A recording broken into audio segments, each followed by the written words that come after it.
¿cuánto más lento o más rápido sería un coche de TC2000 al dar una vuelta al circuito? Los resultados fueron ciertamente sorprendentes. La pole position obtenida por René Sanata en la reunión del TC fue apenas 13 milésimas más veloz que la del TC2000 en manos de Guillermo Maldonado. Pero el récord de vuelta logrado en la carrera por Luis Minervino con su Chevrolet resultó 712 milésimas, casi un segundo más lento que el sellado por Walter Hernández con el Pointer. Los números parecen rebatir la lógica. ¿Cómo es posible que un TC, un coche que tiene 1 litro más de cilindrada, 100 HP más de potencia y por lo tanto 20 kilómetros más de velocidad final, pueda marcar registros tan parecidos o superiores a los que logra el TC2000? Las respuestas no son complicadas, pero sí interesantes. Un motor de turismo carretera es fruto de un diseño más antiguo. Sus tapas de cilindro se funden en hierro y sus tolerancias se miden a la décima. En cambio, un impulsor de turismo competición 2000 supone una concepción más moderna. Las tapas están fabricadas en aluminio y sus tolerancias se calibran a la centésima. Uno y otro giran por encima de las 9000 revoluciones por minuto, pero en el motor de TC el sistema de varillas y balancines contagia mayor fragilidad. En el TC2000, en cambio, el tren de válvulas es más eficiente. Esto no significa que uno sea peor que otro, son simplemente distintos. Por eso, tal vez, asombre la paridad de los guarismos. En realidad, la equivocación es plantear una competencia de potencia pura. Los 325 HP Plus de un TC son bastantes más que los 230 HP. Es cierto, pero lo que importa en esencia es la relación de esa potencia con el peso que debe desplazar. Y un TC de punta pesa por lo menos 355 kilogramos más que un TC2000. Así las cosas, la relación peso-potencia entre ambas disciplinas es pareja. Cada HP de TC tiene que mover 4.169 gramos. Cada HP de TC2000, 4.348 gramos. La diferencia de menos de 200 gramos por HP es ínfima. Así se empieza a entender de por qué los tiempos tan apretados. La mejor velocidad final es primordial en las rectas y también es real que los 270 km por hora de un TC jamás se reducen en el pavimento, porque los actuales circuitos no cuentan con un rectilíneo lo suficientemente largo como para alcanzarlo, pero la clave de un buen tiempo de vuelta reside también en las más complejas relaciones entre aceleración y frenado.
evidente que los motores de TC poseen un par de ventajas a su favor: mayor torque y tracción trasera. Pero es cierto que las 6 marchas de la caja de velocidades secuenciales de un TC2000 implican superior eficacia para acomodar el esfuerzo de su motor en la aceleración. Se podría decir que, en estos términos, están empatados, pero, una vez más, el peso del TC desequilibra en contra. Los pilotos suelen admitir que un TC acelera mucho más progresivamente que un TC2000, y que es simplemente porque hay una masa mayor que poner en movimiento. Eso explica por qué las largadas del TC son más seguras con los autos ya lanzados. Buena porción de la inercia se ha vencido cuando se encienda el semáforo verde. Un TC posee, en promedio, una masa de 35% mayor que un TC2000. Por lo tanto, desde el punto de vista estrictamente teórico, necesita entonces un tiempo de frenado 35% más extenso para reducir la velocidad en la misma proporción. Eso implica que la distancia de frenado debe ser por lo menos un 6 o 7% mayor. En criollo, si un TC y un TC2000 circulan a la misma velocidad y el segundo frena 100 metros antes de la curva, el TC debe hacerlo 106 o 107 metros antes. Pero esa diferencia se obtiene específicamente desde la teoría. En la práctica, la diferencia es todavía más grande. ¿Por qué? Porque los TC2000 gozan de un favor aerodinámico del que TC adolece. La aerodinámica, alerones, spoiler, tienen por cometido agregar más carga al auto para mejorar la tracción. Pero esa carga especial es un peso sin inercia y por lo tanto no interfiere en la aceleración o en el frenado del auto. El TC utiliza una trompa modificada respecto de la original, pero sin babero ni deflectores y un pequeño spoiler sobre la cola. Los TC2000, en cambio, se destacan por sus trompas puntillosamente trabajadas desde la aerodinámica y sus alerones traseros. Ese peso que produce tamaña carga hay que computarlo a favor del TC2000, donde permite frenar más cerca del límite.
Si uno no se queda conforme con estas comparaciones, surgida del puro ejercicio de la razón, puede apelar a una estrategia más experimental y quizás más directa en una época en la que proliferan los pilotos que cultivan su profesión dividiéndose entre ambas categorías.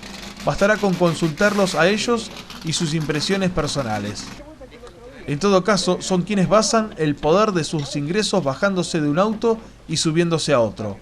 Vimos que un TC frena menos que un TC2000, dispone de mayor torque y por lo tanto en velocidad empuja más que un TC2000. Además, en la medida en que se dispone la tracción trasera, sus reacciones son más predecibles. En última instancia, la ausencia de elementos aerodinámicos le resta agarre y velocidad en curva, pero posibilita pelearlo más ante cualquier alteración en la estabilidad durante la marcha. Eso sucede, además, porque los autos de TC2000 son prioritariamente de tracción delantera y los vehículos de esa característica no se corrigen con la aplicación de potencia. Hubiera sido atractivo poder medir otros parámetros, como por ejemplo los ritmos de carrera a través de los promedios finales, pero fue imposible porque la carrera de TC del 11 de agosto fue neutralizada con bandera roja y en el TC2000 los cambios obligatorios de cubiertas no arrojan un promedio legítimo. La disputa ha trascendido el terreno de lo tácito, pero no ha declarado sin embargo un vencedor o un vencido. El campo de la especulación continuará siendo virgen. Nadie podrá decir a partir de estas reflexiones que una categoría es mejor que la otra a nivel absoluto, pero queda trazado el camino para futuras investigaciones.